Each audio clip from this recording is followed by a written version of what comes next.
This shouldn't be done by anyone who's fairly new. This does take a fair amount of signal flow. This is pretty much for the senior volunteers and Pastor Jake. One of the important things to know first is the assigning and unassigning of the wireless ears can be done with any of the live mix units that are connected to the network. Meaning if the drummer does get into a menu deep enough and start hitting buttons, he could unassign the wireless in-ears. That is possible. In the same token, I could be plugged in to this port right now, and I could be assigning the wireless ears to go over there to L. I don't have to necessarily be plugged in there. And that's exactly what I'm going to do for this demonstration. To assign or unassign the wireless ears, you're going to want to go to Mix Tools, Global Configuration, and DA816 Soft Route. Each of these blocks represents a wireless in-ear monitor. 1 is routed to 2A, 2 is routed to 2B. What this means is wireless in-ear monitor 1 is controlled by the A side of whichever live mix is plugged into downstage center, and wireless in-ear monitor 2 is controlled by the B side of the live mix unit that is plugged into downstage center.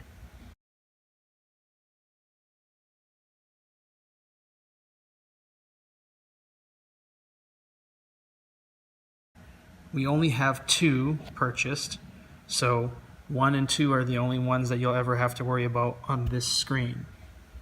The reason why it says 2A and 2B is because pocket D on the stage, which is where we just were, pocket D right here, if you trace the cable, is connected to this, number 2. So when we go and click on those blocks, the next page we're looking at is going to represent those network ports. So again, this page, DA816 output, these blocks represent the wireless in-ears themselves, of which we only have 2.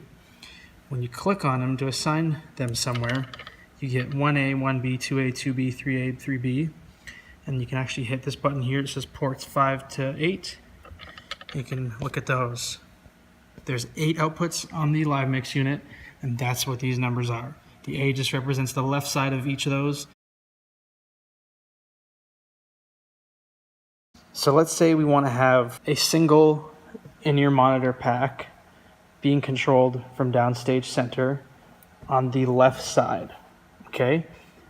And let's also say that that person will be wearing in-ear pack number 1.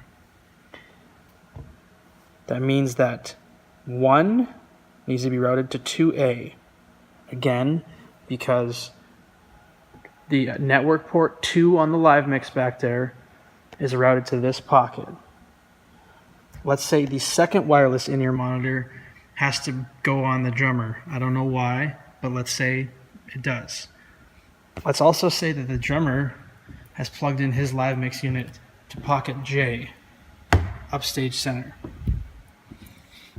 So since the drummer is going to be on wireless in-ear 2, we'll go to 2,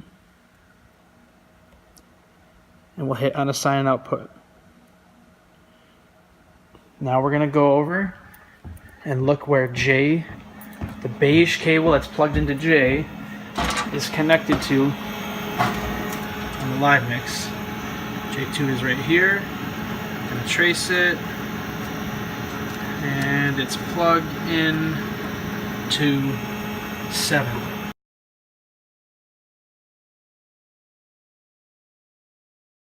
Hit 2. We're going to hit ports 5 to 8 because 7 is currently not displayed. Then we're going to hit 7A or 7B. Since the drummer has a dual-sided controller and there's only ever one of them up there, the drummer is more than likely used to being on the left side. So let's hit 7A. Now you can see in-ear monitor 2 is being operated by 7A. Port 7A is plugged into pocket J where the drummer is located.